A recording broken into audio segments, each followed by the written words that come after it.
Happy Friday. Welcome to the 3 Things I Learned, Saas, Sports, Tech, and Live Events. Number 1, there are no silver bullets. We all read about them. We all see them. We all glamorize them. These massive unicorn times 10 businesses that have done fantastically because they found out one little thing and their business went exponential after that. Usually, that's not how even outlier businesses are built. Too often when we're in these meetings, especially in the early days, you're looking for that silver bullet, when most success actually comes from a lot of different things that move the ball forward.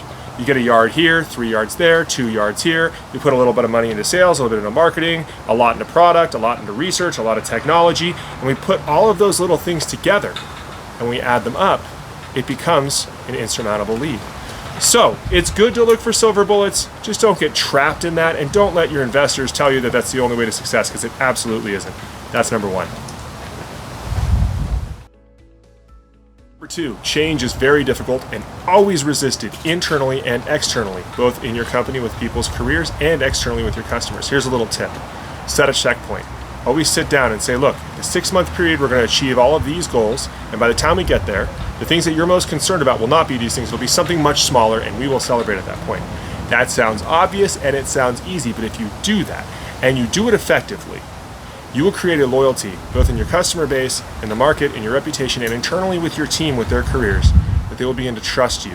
And then you can scale your business, especially in enterprise SaaS and technology. That's number 2. And number 3, David brought a rock to a sword fight. I love that quote for so many reasons. I have lunch and meetings often with people who are looking into entrepreneurship, and I try to use that analogy to tell them what it is like to go do this. When David showed up with a rock to a sword fight, refusing to put on the armor, he was mocked, he was laughed at, and then he was hated by the other side for being disrespectful. It goes back to Twain's quote, "The truth is often mocked, then it's hated, then it's accepted as a truth." When you start a business, when you try to start an industry that didn't exist like we did, you will be mocked. And that sounds nice and it sounds glamorous, but it's not. Your spouse will feel it, your significant others will feel it, your kids, your family. People will talk about you. Can you believe he's trying to chase that stupid idea? It's very difficult to do. So if you're going to take a rock into a sword fight, 1, make sure you know how to use a rock, and 2, make sure you're prepared for how people are going to respond to it. That's it for this week. We'll see you next week on The 3 Things.